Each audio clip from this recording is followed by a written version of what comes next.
여러분 안녕하십니까? JTB 뉴스입니다. 태풍 뿌라삐룬이 동해상으로 진출하면서 전북은 태풍의 간접 영향권에서 벗어났습니다. 다만 대기가 불안정해 내일까지 10에서 40mm의 소나기가 내리겠습니다. 오늘 낮 최고 기온은 전주와 정읍 30도 등 28도에서 31도로 찜통더위를 보이겠습니다. 당분간 대체로 맑은 가운데 30도 안팎의 무더위가 이어지겠습니다. 장마 전선의 영향으로 폭우가 쏟아지면서 전북에서 4,000헥타르가 넘는 농경지가 침수 피해를 입은 것으로 잠정 집계됐습니다. 농림축산식품부에 따르면 지난달 26일부터 이어진 집중호우로 전북에서 농경지 4,169헥타르가 침수됐고 닭 4만 6천 마리와 오리 10,000마리가 폐사했습니다.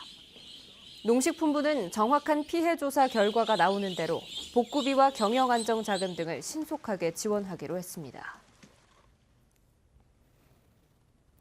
남원의 한 주택에서 70대 노인과 30대 아들이 숨진 지 한 달 만에 발견됐습니다. 오랫동안 병마에 시달리다 극단적인 선택을 한 것으로 추정됩니다. 오정현 기자입니다.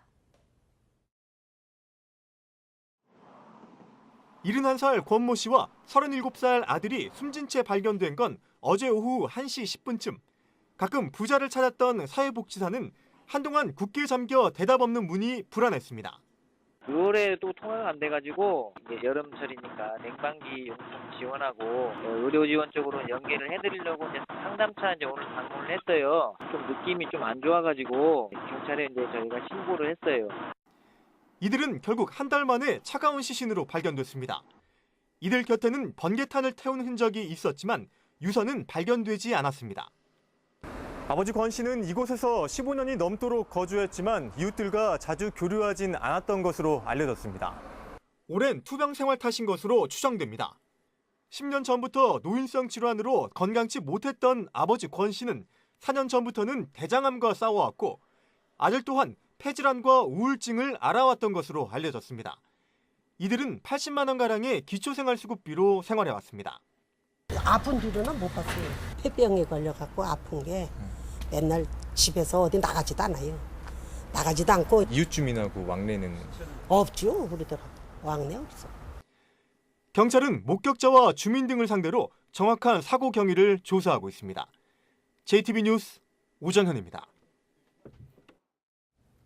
전북에서 진행되는 철도 건설 사업 중에 새만금 신항에서 군산 대야를 잇는 새만금항 인입철도 사업이 있습니다. 3년 안에 공사를 시작할 예정인데요. 이 노선을 부안과 정읍까지 연장하는 방안이 추진됩니다. 보도에 김철 기자입니다.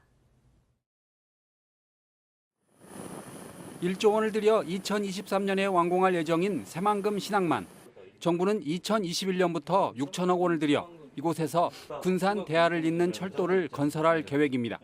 이른바 새만금항 인입철도 공사입니다. 현재 사전 타당성 조사 용역 중입니다.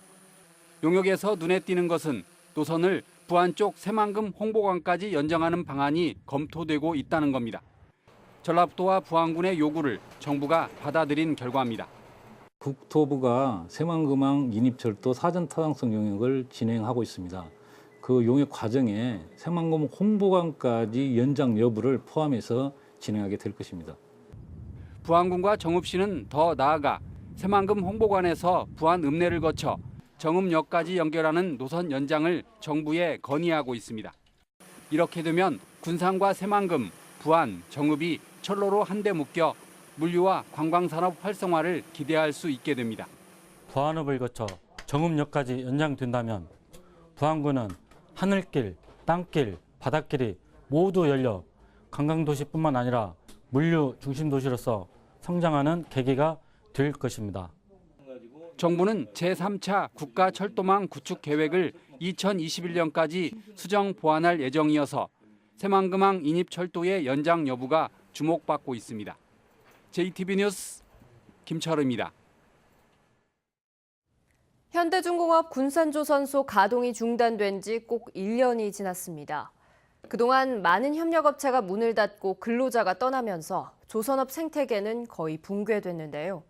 재가동 시점이 아직 불투명하지만 빠르면 내년에 다시 가동될 수 있을 것이라는 기대가 나오고 있습니다. 송창용 기자입니다. 지난해 7월 가동이 중단된 현대중공업 군산조선소입니다. 정문이 굳게 닫혀 있습니다. 세계에서 가장 크다는 크레인은 멈춰섰고 대형 선박을 만들던 도크는 텅 비어 있습니다. 최소한의 경비 인력만이 공장을 지키고 있을 뿐입니다. 저희는 그냥 지키기만 하는 거니까요. 가동하고 있거나 그러진 않잖아요. 군산조선소 가동이 중단되면서 협력업체는 86곳에서 22곳으로 줄었고 조선업 근로자는 5천여 명에서 300여 명으로 급감했습니다. 조선업 생태계가 사실상 붕괴된 것입니다. 다른 이제 먹거리를 찾아야 되는데 그 인력 자체도 지금 일거리가 떨어지면 전체적으로 또 흩어져야 되는 그런 상황이죠. 상황이 어렵긴 하지만 전라북도는 내년 재가동을 기대하고 있습니다.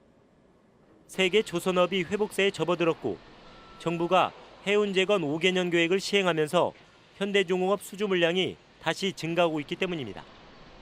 전라북도는 일단 현대중공업 울산 본사에 선박 선체를 구성하는 철판인 선박 블록의 군산 배정을 요구하고 있습니다. 무너진 군산 지역 조선 생태계 복원 차원에서 선박 블록 물량 배정을 요구 중에 있습니다. 이를 토대로 내년부터 지속적으로 선박 배정을 10척 정도 이상 군산 지역으로 배정을 요구할 계획입니다. 자동차 산업과 함께 지역 경제를 이끌었던 조선업이 불황의 터널에서 빠져나와 다시 일어설 수 있을지 주목됩니다. JTB 뉴스 송창용입니다. 김승환 전라북도 교육감이 세 번째이자 마지막 임기를 시작했습니다. 김승환 교육감은 관료들이 갖고 있던 교육의 여러 권한을 교사들에게 넘겨 진정한 교육 자치를 실현하겠다고 밝혔습니다. 하원호 기자입니다. 마지막 임기를 시작한 김승환 교육감은 교육 자치를 첫 번째 목표로 내세웠습니다. 교육부 관료들이 쥐고 있던 여러 권한을 넘겨받아 학교 실정에 맞게 교육과정 등을 편성할 수 있도록 하겠다고 밝혔습니다. 학교에 주는 것은 말 그대로 자율권입니다. 그래서 획일화되는 교육과정 편성, 수업 평가 여기서 탈피하자는 겁니다. 학교마다 아이들 사정이 다른데 거기에 맞게 하도록 하자라는 겁니다. 선거 기간 논란이 일었던 기초학력 향상 방안도 마련했습니다. 학업 성취도가 낮은 학생을 위한 첫걸음 학교, 친구에게 배우는 또래 학습 등 다양한 프로그램을 운영하겠다고 밝혔습니다. 중요한 것은 이게 교사의 전문성입니다. 그러니까 떨어지는 아이들을 어떻게 끌고 갈 거냐 이것도 하나의 전문성이거든요. 그 전문성을 돕기 위한 연수도 강화할 겁니다. 자사고에 대해서는 폐지 입장을 분명히 했습니다. 현행 60점인 지정 취소 평가 점수를 80점으로 올려 교육감의 권한을 엄격하게 행사하겠다고 강조했습니다. 김승환 교육감은 또 노동교육을 통해 노동과 노동자를 존중하는 풍토를 조성하고 환경보호와 통일교육에도 전북교육청이 앞장서겠다고 밝혔습니다. 지난 정권과 대립각을 세우며 가시밭길을 걸었던 전북교육이 문재인 정부와 협력을 통해 새 미래를 열어갈지 주목됩니다. JTB 뉴스 하원호입니다. 전주시 혁신동의 임시주민센터가 문을 열었습니다. 임실군 산타 축제가 전라북도 문화관광 자원에 선정됐습니다. 나금동 기자입니다. 1층의 민원실, 4층의 주민자치 프로그램 공간을 갖춘 전주시 혁신동 주민센터가 개청했습니다. 전주시는 지난해 주민투표를 통해 덕진구의 혁신동을 신설하기로 결정돼 3년 동안 임시청사를 운영하고 2021년에 신청사를 신설하기로 했습니다. 혁신동 전성교회 앞에는 2021년까지 키즈복합센터도 함께 들어섭니다. 이 키즈복합센터에는 할머니, 할아버지, 엄마, 아빠, 아이들까지 세대 융합형 커뮤니티 공간도 생기기 때문에 이 키즈복합센터는 우리 혁신도시를 대표하는 또 중요한 공간이 될 것 같습니다. 남원시 의회가 어제 개원을 한 뒤 전반기 의장에 삼선의 윤지홍 의원을, 부의장에 삼선의 양혜석 의원을 선출했습니다. 남원시 의회는 시민과 소통하고 화합해 신뢰받는 의회를 만들겠다고 밝혔습니다. 견제에 충실히 하고 잘한 것은 칭찬하고 잘못한 것은 지적해서 고쳐나갈 수 있는 그런 시정 방향을 제시하도록 하겠습니다. 임실군의 산타 축제가 전라북도의 2018년 겨울철 관광상품 지원 사업에 선정됐습니다. 산타 축제는 올겨울 임실의 대표 관광지인 치즈 테마파크에서 18명의 산타를 찾아 나와 산타 양말 소원 적고 선물 받기 같은 프로그램을 진행합니다. JTB 뉴스 나금동입니다. 대한방직 부지 개발에 대한 주민들의 의견을 수렴할 전주시의 공론화위원회가 빠르면 이달 안으로 구성될 것으로 보입니다. 전주시는 시의회와 전라북도, 환경단체와 언론계, 지역 주민대표 등으로 이루어진 35명에서 50명의 공론화위원을 이달까지 구성할 계획이라고 밝혔습니다. 전주시는 공론화위원회의 운영 규정을 만들어 전라북도와 협의하고 공론화위원회는 연말까지 가동하게 될 것이라고 설명했습니다. 전북환경운동연합이 침대 매트리스와 공기청정기 같은 생활용품의 방사능을 무료로 측정해줍니다. 전북환경운동연합은 라돈과 베타, 감마 등 방사능을 측정할 수 있는 간이 계측기를 도입했다며 가습기와 에어컨, 정수기 등의 필터와 건강팔찌, 목걸이 등 희토류가 포함될 가능성이 있는 생활용품에 대해 방사능 수치를 측정해 문제가 있을 경우 정부의 전면 조사를 요구할 계획입니다. 이용호 의원을 비롯해 국민의당 분당 이후 무소속으로 남아있는 의원들의 영입 문제로 민주당과 평화당이 갈등을 빚고 있습니다. 홍영표 민주당 원내대표는 이용호, 손금주, 강길부 등 3명의 무소속 의원이 민주당 입당을 타진한 건 사실이지만 다른 당의 입장과 국회의 상황을 고려해야 하는 만큼 아직 당의 방침을 결정하지는 못했다고 말했습니다. 조배숙 평화당 대표는 이에 대해 민주당의 인위적 몸집 불리기에 반대한다며 이 같은 시도가 계속되면 개혁 입법에 대한 연대를 비롯해 민주당과의 협치를 재고할 것이라고 경고했습니다. 제11대 전북도의회 전반기 상임위원회를 이끌 5명의 위원장이 선출됐습니다. 전북도의회는 임시회에서 행정자치위원장의 국주영은, 환경복지위원장의 최찬욱, 농산업경제위원장의 강용구, 문화건설안전위원장의 정호윤, 교육위원장의 최영규 의원을 각각 선출했습니다.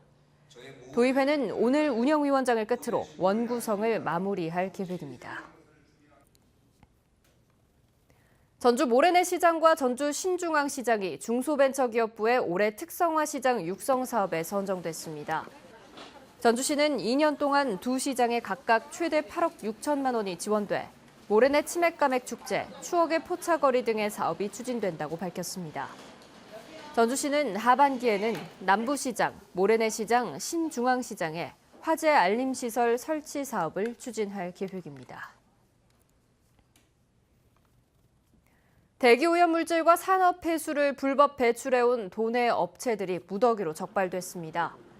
새만금 지방환경청은 올 상반기 도내 환경오염물질 배출 사업장을 단속해 101개 업체에서 위반 행위 149건을 적발했다고 밝혔습니다. 적발된 업체들은 방지시설을 거치지 않고 대기오염물질을 배출하거나 폐기물을 방치해 침출수를 유출시킨 것으로 드러났습니다. 새만금 환경청은 관할 지자체에 적발된 업체들을 행정처분하도록 했고 위반 행위가 엄중한 40건은 자체 수사한 뒤 검찰에 넘기기로 했습니다.